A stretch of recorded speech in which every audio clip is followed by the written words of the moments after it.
So this is actually a variegated snake plant. It is a Laurentii. I hope I said that right. Laurentii, and she is variegated, but she was dying at the store, and so I really like this pot. So I'm going to be putting her back in this pot and trying to get her to live. She looks so sad. I'm going to be removing some of these overwatered leaves. I'm going to go ahead and take that one off. Just kind of clean her up a little bit.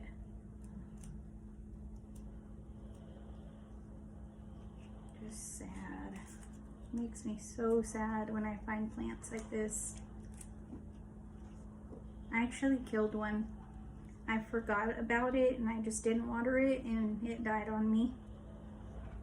So I'm not a perfect plant person.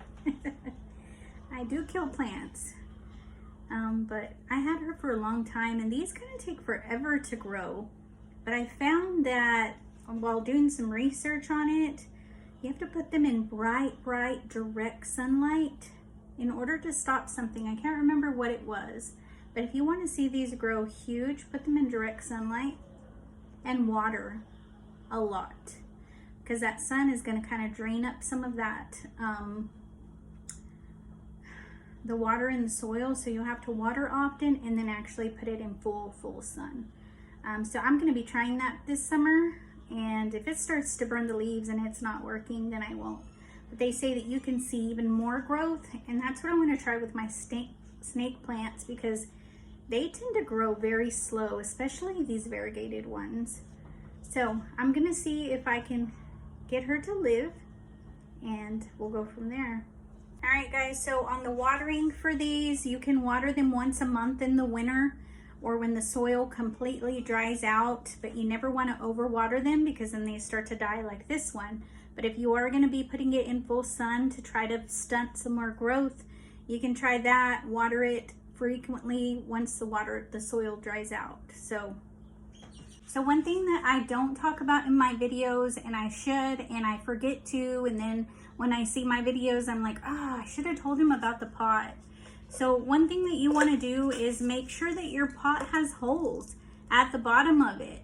If your pot doesn't have holes and you just put them in something like this that doesn't have drainage holes, all that water is going to sit at the very bottom of this, and it's going to root rot your roots.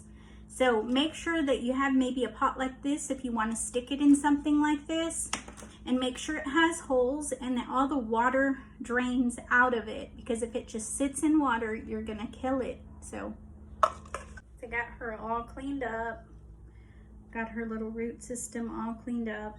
I'm just gonna put her back in the pot that she was in, and I'm gonna grab some soil. And I'm just gonna put that in there.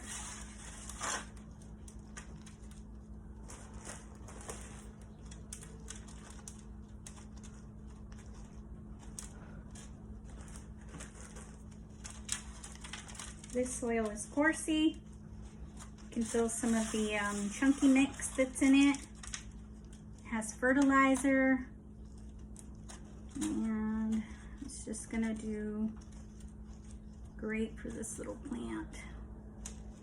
It's kind of hard because sometimes you get soil inside the creases, but I will wash that out with water. So she is all potted up. So I'm going to clean up my pot, and then I'm going to put her back in this little cute container.